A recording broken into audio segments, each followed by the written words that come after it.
제가 첫 화면으로 자동차를 하나 소개를 합니다.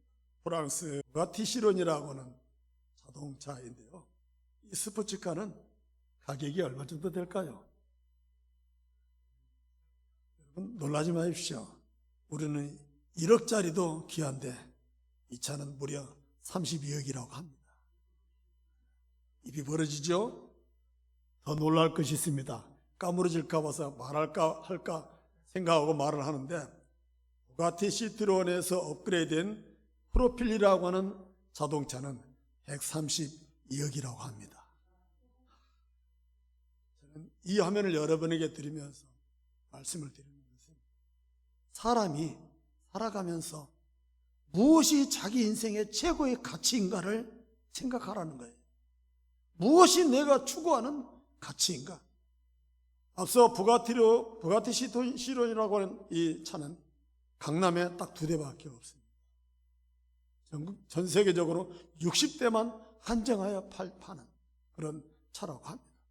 많은 사람들이 자신이 최고로 여기는 그 가치에 따라 살아가는데, 어떤 사람은 돈, 어떤 사람은 건강, 어떤 사람은 명예와 권력, 이런 것에 가치를 두고 살아가는 사람의 삶은 끊임없이 갈등하고, 끊임없이 분노하고, 끊임없이 혼란스럽고 괴로움이 뒤따른다는 것이죠.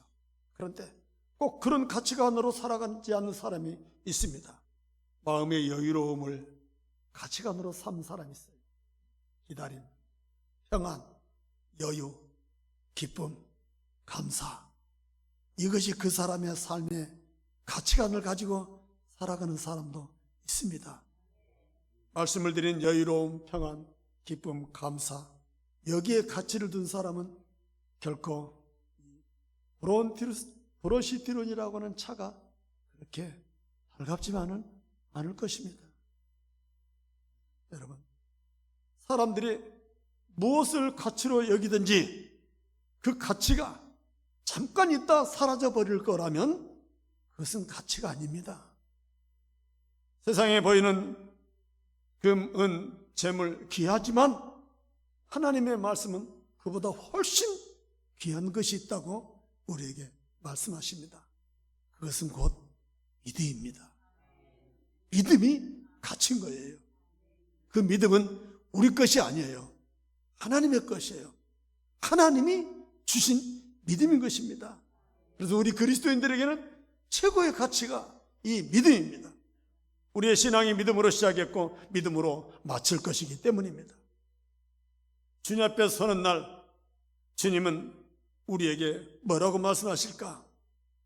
나를 향한 너의 믿음은 어디 있느냐? 라고 우리에게서 믿음을 찾으실 것입니다.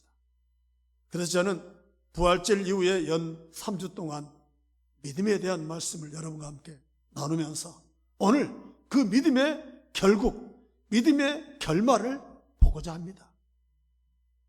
우리는 지난 3주 동안 말씀을 들었을 때에 제가 12일 주일에는 우리의 믿음은 하나님의 것이었고, 베드로 사도는 로마에서 고난받는 성도들에게 너희가 예수를 보지도 않고 그 믿는 믿음은 보배로운 믿음이다 라고 그들의 믿음을 칭찬했습니다. 그리고 이어 지난주에는 보지 않고 믿었던 그 믿음이 환난과 시련과 연단을 통하여 정금 같은 믿음으로 단련되면서 그 믿음이 보배로운 믿음이 되어져 간다는 것입니다. 여러분, 우리가 신앙생활을 하면서 하나님께서 좀 환난과 시련 좀 물리쳐 주시지 왜 우리를 이렇게 고난 가운데 몰아넣으실까 할 때가 있습니다. 예수 믿었으면 좀 잘 풀리고 잘 되고 평안했으면 좋겠는데 오히려 더 힘든 것 같습니다. 그런데 이 고난과 환난이 우리로 하여금 크고 단단한 믿음, 거룩한 믿음, 존귀한 믿음이 되게 하려고 주님이 만들어 가시는 과정입니다. 마치 예방주사를 맞으면 면역력이 생겨서 그 다음 병을 이길 수가 있는 것처럼 우리에게 그보다 더 귀한 이 보배로운 믿음은 어떤 환난과 고난과 절망 속에서도 흔들리지 아니하고 여전히 거룩한 삶을 살 수 있도록 도와주신다는 것입니다. 이게 바로 거룩한 성도의 삶인 것이죠. 그러므로 이러한 연단받은 보배로운 믿음, 그런 훌륭한 믿음이 우리의 삶을 풍요롭게 할 줄 믿습니다. 그래서 제가 오늘 이 말씀의 제목을 믿음의 그날이다 라고 정했습니다. 그날은 어떤 날인가요? 그날은 우리가 주님을 만나는 날입니다. 주님이 다시 오시는 날이에요. 둘 중에 하나, 우리는 주님을 만나게 될 것입니다. 그날은 주님이 약속하신 날입니다. 그래서 믿음의 그날은 우리가 환난과 고난을 견뎌내면서 정금 같은 믿음으로 살다가 예수님 앞에 우리의 믿음이 인정받는 날입니다. 우리의 믿음이 주님 앞에 잘하였도다 착하더라, 착하고 충성된 종이라고 인정받는 날이 믿음의 그날인 것입니다.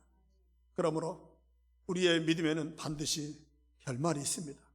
그 결말이 어떤 열매로 나타나든지 결국이 있다는 것입니다. 우리 함께 오늘 본문 7절 말씀을 다시 한번 있습니다. 시작. 예수 그리스도께서 나타나실 때에 칭찬과 영광과 존귀를 얻게 할 것이니라. 아멘. 그렇습니다.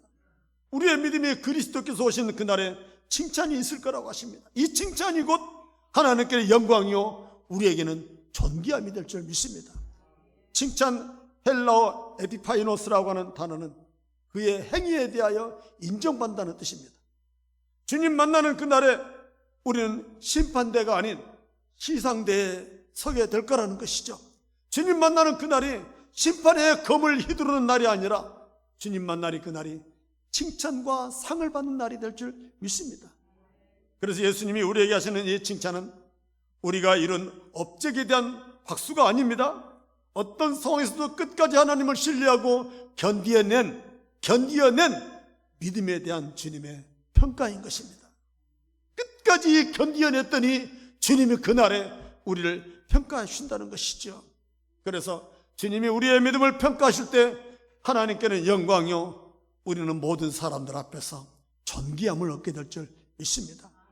왜? 그동안 믿음 때문에 환난을 견디며 고난을 참아냈기 때문에, 믿음 때문에 불과 같은 시험을 견뎌냈기 때문에, 믿음 때문에 죽음도 두려워하지 아니하며 견뎌냈기 때문에 그날에 우리를 칭찬하신다는 것입니다.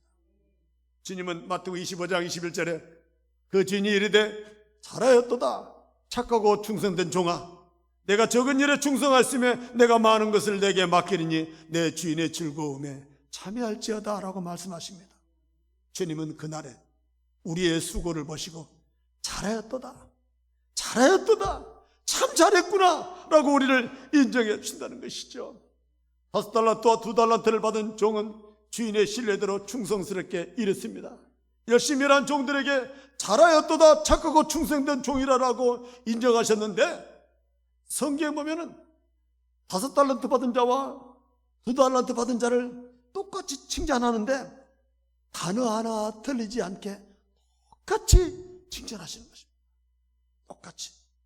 이것은 주인이 우리가 얼마를 남겼느냐라고 하는 수익률을 묻지 아니하시고 어떻게 일했냐라고 하는 칭찬을 말한다는 것입니다. 우리의 믿음이 크든지 작든지 주님은 우리의 믿음을 인정해 주시고 칭찬하실 거라는 것입니다. 우리가 때로는 세상적인 기준으로는 실패한 것처럼 보이고 세상적인 기준으로는 자랑할 것이 없을지라도 끝까지 포기하지 않는 그 믿음을 주님은 착하고 충성된 종이라고 인정하시는 것입니다. 그러므로 우리는 주님 앞에 얼마나 일했느냐라고 하는 일의 양보다는 어떤 마음으로 일했느냐라고 하는 그 가치를 보시고 칭찬할 줄 믿습니다. 그래서 주님이 우리를 오직 믿음 하나만 보시고 칭찬하신다는 것입니다. 다른 건 없습니다. 오직 믿음 하나만 보고 우리를 인정하신다는 것이죠. 여러분, 칭찬 한마디가 인생을 바꿔놓는 일들이 세상에는 많이 있지 않습니까?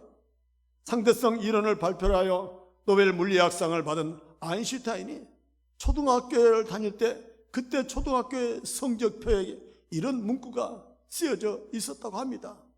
이 학생은 장차 어떤 일을 해도 성공할 수 없을 것으로 판단됨 하고 선생님이 성적표에다가 써놨던 것이지요. 그런데 아인슈타인의 어머니 파울리는 낙심해 있는 아들을 향하여, 아들아, 너는 다른 아이와 다르단다. 너는 특별한 재능을 가지고 있고 너는 훌륭한 학자가 될 수가 있어 라고 그 아이를 칭찬하고 인정해 줬던 것이죠. 이처럼 칭찬과 격려를 통하여 오늘날 아인슈타인 같은 훌륭한 인물들이 만들어지게 된다는 것이죠. 서양 속담에 수만 톤의 가시는 벌 한 마리 불러오지 못하지만 한 방울의 꿀은 수많은 벌떼를 불러온다 라는 말이 있다고 합니다. 여러분, 이처럼 칭찬은 꿀과도 같습니다. 피그말리온 효과라는 말처럼 누군가의 관심을 가지고 칭찬하면 그 사람의 용기를 얻어 다시 한번 살아볼 힘을 얻게 될 줄 믿습니다. 주님이 바로 그렇습니다. 주님이 우리의 겨자씨만한 믿음, 작은 믿음, 별품없는 믿음, 연약한 믿음, 그거라도 주님은 붙잡아 주시고 우리에게 잘하였다라고 칭찬하신다는 것입니다. 겨자씨만한 믿음이 있을지라도 이 산더러 들려 바다에 던지라면 그리 되리라고 하는 말씀처럼 우리에게서 많은 믿음을 원하지 않아요. 작은 겨자씨만한 믿음을 원하신다는 것입니다. 참고로 여러분, 겨자씨가 얼마나 큰지 아세요? 겨자씨를 보셨나요? 보신 분들은 아시겠죠? 여러분들이 잘 아는 참깨의 씨의 3분의 1 정도 되는 것이 겨자씨입니다. 아주 작죠? 그러니까 그렇게 작은 믿음만 있어도 하나님이 함께 하시면 그 믿음으로 놀라운 일을 이루겠다는 것입니다. 여러분, 주님은 우리에게서 믿음을 보시는데 한평생 믿음으로 살았던 위대한 사람의 이야기를 성경에서 찾아봅니다. 사람으로 태어나서 죽지 않고 하늘의 들림을 받은 에녹에 대하여 성경은 짧게 말씀하고 있습니다. 창세기에서 에녹은 아버지 야레덱에서 태어나 65세에 무드셀라를 낳고 하나님과 동행하더니 하나님이 그를 데려가셨더라라고 한 줄로 그의 인생을 말씀하고 있어요.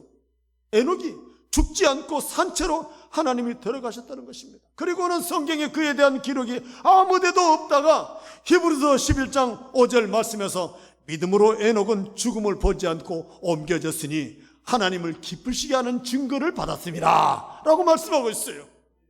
그러니까 에녹이 살았던 삶은 하나님과 동행하는 삶이 한평생 믿음으로 살았던 삶이었고 그 믿음 때문에 하나님이 그를 당신의 품으로 산채로 들려 올렸다는 것입니다. 이것이 에녹의 믿음이었던 거예요. 하나님이 에녹이 이 땅에서 어떻게 살고 무엇을 하며 살았는가를 중요하게 여기지 않습니다. 오직 하나님과 동행했던 그 믿음의 삶을 보시고 인정하고 칭찬했던 것이죠. 에녹은 하나님의 생각과 같았고 하나님의 마음과 같았기 때문에 하나님을 기쁘시게 하는 자라고 하는 증거를 받았다고 합니다.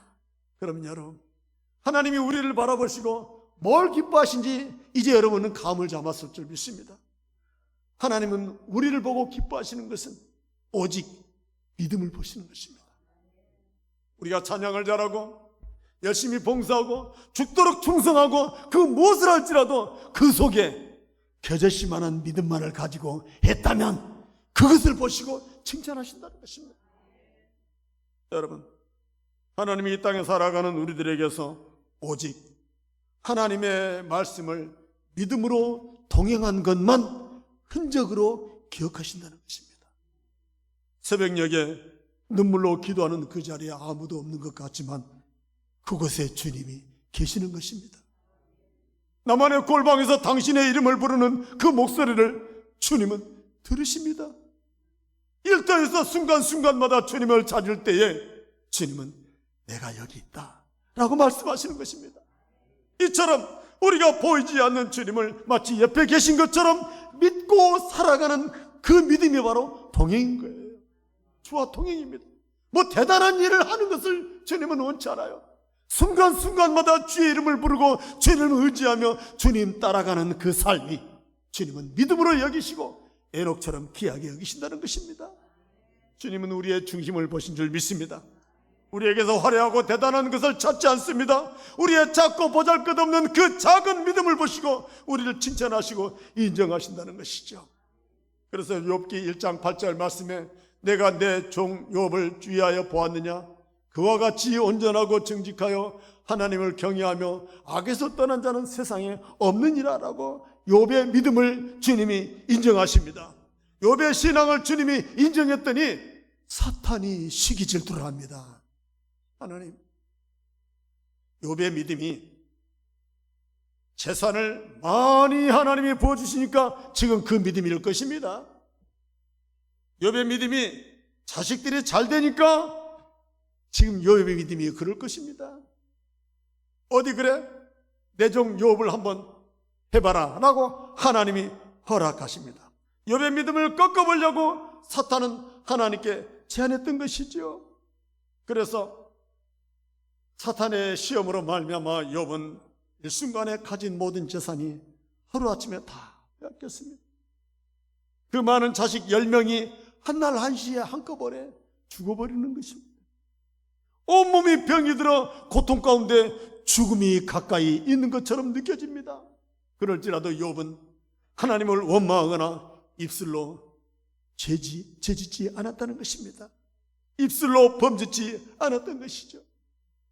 도리어 욥은 23장 10절 말씀에 그러나 나의 가는 길을 그가 아시나니 그가 나를 단련하신 후에는 내가 순금같이 되어 나오리라 라고 믿음의 고백을 했던 것입니다. 고난 중에도 주님은 나를 아실 거라는 거예요. 절망 중에도 주님은 나를 아실 거라는 거예요. 내가 어떤 고통 가운데 있을지라도 주님은 나를 아실 거라는 거예요. 아시는 주님이 나의 삶의 길을 인도하실 거라는 거예요. 이게 욥의 믿음입니다. 여러분, 주님이 아신다는 것은 주님이 나를 보고 계신다는 것이죠. 주님이 아신다는 것은 주님이 나를 지금 단련 중에 계신다는 것입니다. 주님이 아시니 나에 대하여 주님이 대책이 있을 거라는 거예요. 나는 주님의 것이기 때문에 주님이 책임지다 라고는 그 믿음으로 그 질퍽한 고난을 이겨냈던 것이죠. 이렇게 하나님은 욥의 믿음을 인정하셨고 욥의 고난과 절망에 대하여 세 명의 친구들이 욥을 정죄하며 회개를 촉구하지만 하나님은 욥의 손을 들어주면서 이렇게 말합니다. 내가 너와 내 두 친구에게 노하나니 이는 너희가 나를 가리켜 말한 것이 내 종 욥의 말같이 옳지 못함이니라. 세 친구가 아무리 자기의 의를 가지고 욥을 비난하고 회개를 촉구하고 정죄할지라도 하나님은 너희 말이 틀렸다. 내 종 욥의 말과는 다르구나. 내 종 욥의 말을 내가 신뢰한다라고 주님이 말씀하셨다는 것입니다. 여러분, 이처럼 주님이 욥의 믿음을 인정하셨고 욥의 눈물과 욥의 기도를 주님이 들으셨다는 것입니다. 하나님은 우리가 당신 앞에서 완벽하기를 원하지 않습니다. 고통 앞에서 무너지는 연약한 모습, 그 모습 그대로 주님께 나아가기를 원하시는 것입니다. 너의 그 아픔 나도 알고 있으니 나를 만나다오 라고 주님이 말씀하시는 거예요. 하나님은 우리의 고통과 절망을 안고 나오는 그들을 정직하게 인정하신다는 것입니다. 여러분의 고통스러운 기도를 하나님은 왜 이렇게 믿음이 없느냐라고 책망하지 않습니다. 질책하지 않습니다. 오히려 고통 가운데 절망하며 절규하면서 눈물로 기도하는 그 모습을 보시면서 너는 정말로 나를 신뢰하구나라고 인정할 줄 믿습니다. 어쩌면 우리들 중에도 욥처럼 고난 중에 있는 분도 있을 것입니다. 그러나 여러분, 고난 중에 주님만 믿는 그 믿음으로 흘리는 눈물은 그냥 증발하여 없어지는 것이 아닙니다. 하나님은 고단하고 절박한 우리의 마음을 기억하시고 흘리는 그 눈물 한 방울 한 방울 기억하시며 우리의 기도를 들을 줄 믿습니다. 욥이 모든 것을 잃어버려도 믿음을 지킨 것처럼, 욥이 친구들에게 조롱받고 있을 때에도 믿음을 저버리지 않는 것처럼, 네가 고통스러울 때에 내가 너의 믿음을 보았다 라고 말씀하시는 것입니다. 그러므로 여러분, 우리에게도 욥과 같은 버팀의 시간이 있을 때 주님은 우리에게 내 사랑하는 아들아, 내 딸아, 나를 향한 그 믿음 하나로 잘 버티었구나, 잘 견디었구나라고 우리를 인정해 줄 줄 믿습니다. 여러분, 믿음에는 반드시 칭찬과 보상이 있습니다. 우리가 병원에서 의사를 믿고 수술을 받으면 건강이라고 하는 선물을 받게 되지 않습니까? 약사가 처방해주는 그 약을 우리가 먹을 때 건강이라는 상을 받는 것입니다. 부부가 서로 신뢰하며 사랑할 때에 행복이라고 하는 보상을 받는 것처럼 하나님을 믿는 믿음에도 보상이 있습니다. 그러므로 믿음이 칭찬받는다는 것은 믿음 때문에 흘렸던 눈물을 주님이 닦아주신다는 것을 의미합니다. 믿음 때문에 참았던 인내를 주님이 기억하신다는 것이죠. 믿음 때문에 손해보고 양보했던 그것을 주님이 기억하시고 그 믿음을 보시고 보상해 줄 줄 믿습니다. 그러므로 여러분, 이 땅에서의 칭찬은 잠깐일지라도 주님 나라에서 칭찬은 영원할 줄 믿습니다. 영원한 칭찬을 기대하며 함께 믿음의 길을 걸어갈 수 있기를 원합니다. 그렇다면 우리가 이 믿음으로 살아가는 그 삶의 칭찬은 누구의 기쁨이 되는지 오늘 본 8절을 다시 한번 읽습니다. 시작. 예수를 너희가 보지 못하였으나 사랑하는도다. 이제도 보지 못하고 믿고 말할 수 없는 영광스러운 즐거움으로 기뻐하나니. 아멘. 사도 베드로는 우리의 믿음의 끄트머리 그날에 영광스러운 즐거움이 있을 거라고 말씀합니다. 보지 않고도 믿는 그 믿음을 보니 즐겁고 기쁘다는 것입니다. 믿음으로 환난과 핍박을 견디는 것을 보니 기쁘다는 것입니다.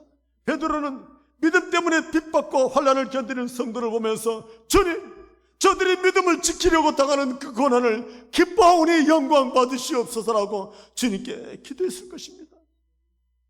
저는 여러분들의 신앙의 삶을 가끔 돌아보면서 정말 힘들고 어려운 것을 나도 아는데 내 앞에서 그것을 감추고 끙끙대면서 괜찮아요 괜찮아요 라고 말하는 그 모습을 볼 때 정말 마음이 간절해져요. 괜찮지 않은데 그걸 괜찮다고 덮어가면서 애써 누르면서 믿음으로 견디는 그 모습이 느껴지기 때문에 제가 기도가 나오는 거예요. 하나님, 저의 모습이, 저런 모습이 믿음의 고백이 오니 그 믿음을 보시고 그 고난의 터널에서 속히 나오게 없어서 기도가 되는 거예요. 여러분, 믿음을 지키고 믿음 때문에 당하는 환난에 반드시 영광과 기쁨이 있을 줄 믿습니다. 베드로전서 1장에서 예수님을 믿는다는 이유로 고난을 당하고 핍박을 당하는 성도들의 믿음을 베드로 사도는 보배로운 믿음이라고 인정했습니다. 그 고난과 절망을 능히 이겨낼 만한 믿음을 가졌다고 칭찬했습니다. 이 핍박과 고통을 이겨내면서 오직 견뎌내는 이 로마에 있는 성도들의 믿음을 보배롭다라고 칭찬했어요. 그런데요, 베드로전서 2장에서는 전혀 다른 평가를 말하고 있습니다. 베드로전서 2장 9절 말씀에 보면 그러나 너희는 택하신 족속이요 왕같은 제사장들이요 거룩한 나라요 그의 소유된 백성이라고 말씀하셔요. 즉 믿음을 지키려고 견디고 견디는 그 믿음을 왕같은 믿음이라는 거예요.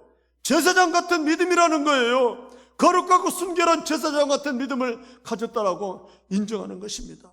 여러분, 이처럼 보배로운 믿음은 고난과 핍박을 통하여 단련되어져 마침내 존귀한 믿음의 사람이 되어지는 것입니다. 다윗은 사무엘 선지자로부터 왕으로 기름 부음을 받았으나 그는 도망자로 살았습니다. 사울왕 때문에 날마다 목숨이 위태롭고 숨고 피하며 죄인처럼 쫓기며 살았습니다. 끊임없이 죽이려고 하기 때문에 도망갔습니다. 블레셋 왕도 모압 왕도 다윗을 기회만 있으면 죽이려고 하는 것입니다. 그래서 다윗은 사무엘 선지자로부터 왕이라고 하는 기름 부음을 받았음에도 불구하고 도망자, 쫓기는 자, 피하고 숨는 자였습니다. 다윗에게는 하나님이 함께 하셨지만 그의 삶은 정말 고달팠습니다. 자신을 죽이려고 쫓아다니는 사울왕을 죽일 수 있는 기회가 2번이나 왔습니다.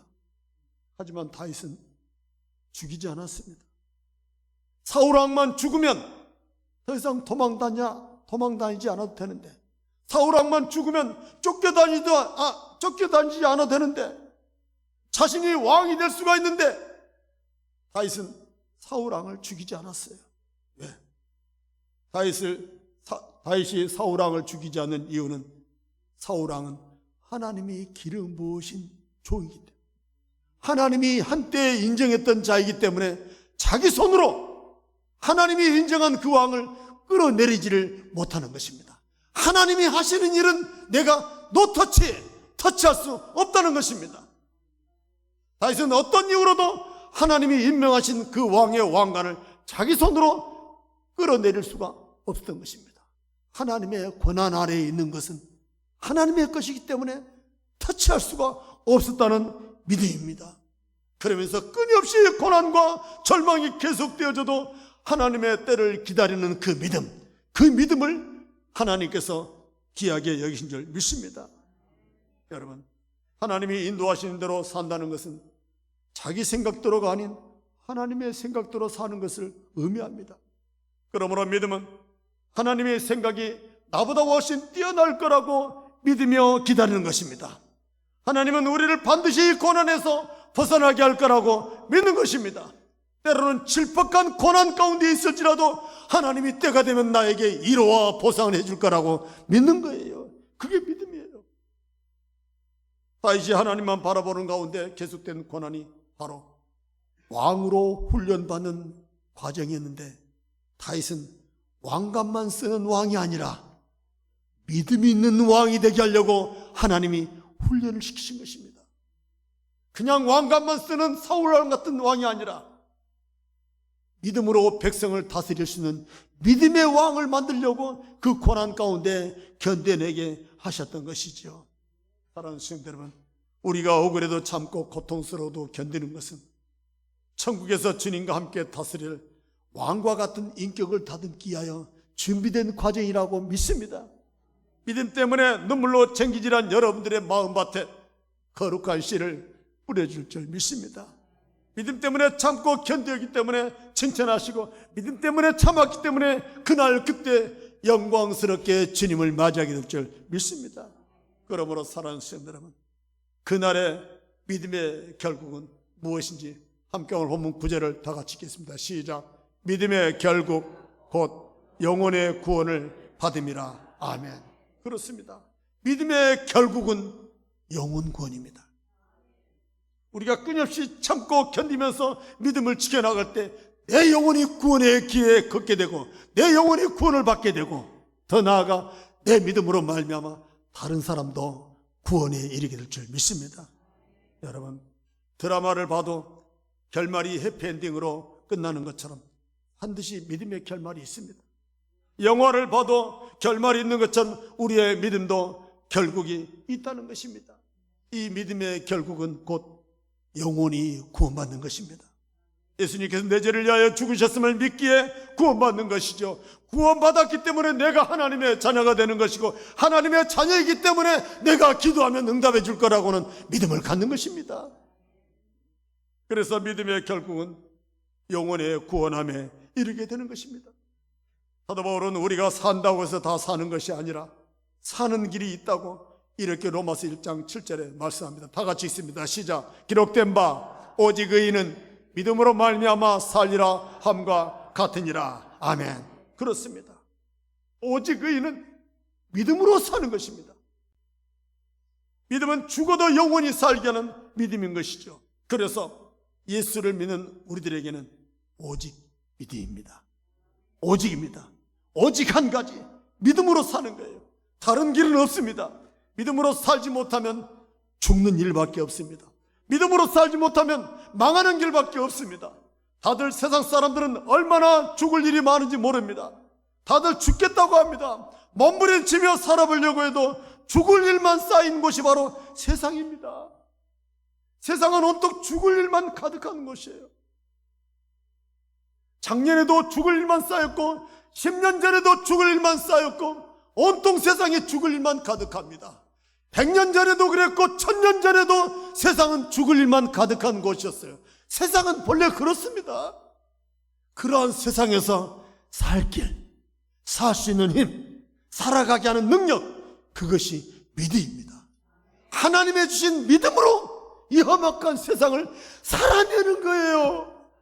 살게 하시는 힘이 하나님을 믿는 믿음에 있는 거예요. 온 세상 사람들이 얼마나 절망하며 많이 죽어간지 모릅니다.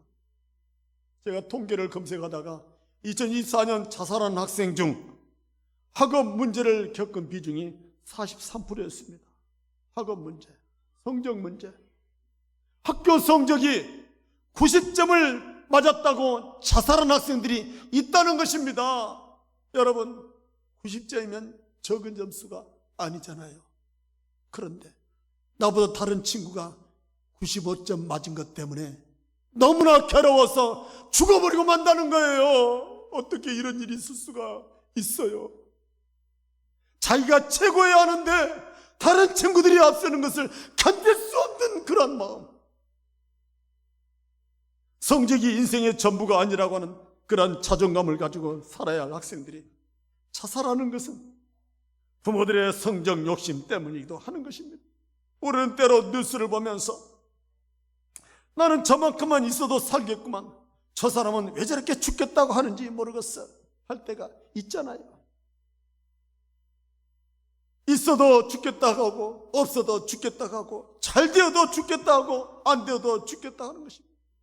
모든 사람들이 죽겠다는 것은 무엇을 의미할까요? 즉 마음이 공허하다는 것입니다. 텅 비어 있어요. 마음이 채워져 있지가 않아요. 마음이 뻥 뚫려 있어요. 그러니까 세상 것으로 아무리 많이 가지고 채워도 만족할 수가 없는 것입니다. 공허하고 그 공허한 세상을 채우려도 안 되는 것입니다. 세상은 늘 요동치고 혼란스러운 것입니다. 시끄럽고 요란스러운 것이고 고통스럽고 괴로운 것이 세상입니다. 그런 세상 속에서 우리가 살아낼 수 있는 것, 살아낼 수 있는 힘, 그것이 믿음입니다. 주님을 믿는 믿음으로 의인은 살게 되는 거예요. 예수님은 우리에게 내가 세상에 올 때 믿음을 보겠느냐라고 말씀하십니다. 주님이 다시 오시는 그날에 믿음 있는 자를 찾겠다는 것이죠. 그날 그때 믿음 있는 자를 볼 수 있게 해달라는 뜻입니다. 내가 너의 믿음을 보고 싶구나, 너희들의 믿음을 내가 보고 싶구나 라고 주님이 그날 말씀하십니다. 그러므로 사랑하는 성도들, 이제 믿음의 결말을 맞이하면서 우리가 믿음에 대하여 어떤 마음으로 신앙생활할지 이 말씀을 다 같이 함께 있습니다. 시작. 믿음의 선한 싸움을 싸우라, 영생을 취하라, 이를 위하여 내가 부르심을 받았고. 아멘. 그렇습니다. 주님은 우리가 살기 위해 싸워야 할 싸움은 믿음 싸움이라는 거예요. 믿음 경쟁입니다. 누가 더 큰 믿음으로 행하는가, 누가 더 큰 믿음으로 주님을 바라보는가, 믿음에 뒤처질까 봐서 믿음 경쟁을 하라는 거예요. 믿음으로 선한 싸움을 싸우라는 거예요. 그것을 위하여 우리가 부르심을 받았다는 것입니다. 그것 때문에 우리를 부르고 택했다는 것입니다. 그러므로 여러분, 믿음은 본래 우리 것이 아닙니다. 하나님의 것입니다. 하나님의 것을 우리에게 주셔서 이 험악한 세상을 믿음으로 살게 하려고 우리를 부르신 줄 믿습니다. 믿음으로 죄에서 자유하게 하시고, 믿음으로 세상을 두려워하지 않게 하시고, 믿음으로 영원히 구원받아 아버지의 나라에 그 날에 있게 될 줄 믿습니다. 영원히 살게 하려고 우리를 부르시고 택하신 것입니다. 그러므로 사랑하는 성도 여러분, 세상 모든 사람들 앞에서 믿음의 증인들이 되시기를 축복합니다. 믿는 사람들 앞에서 믿음의 증인들이 되시기를 주의 이름으로 축복합니다.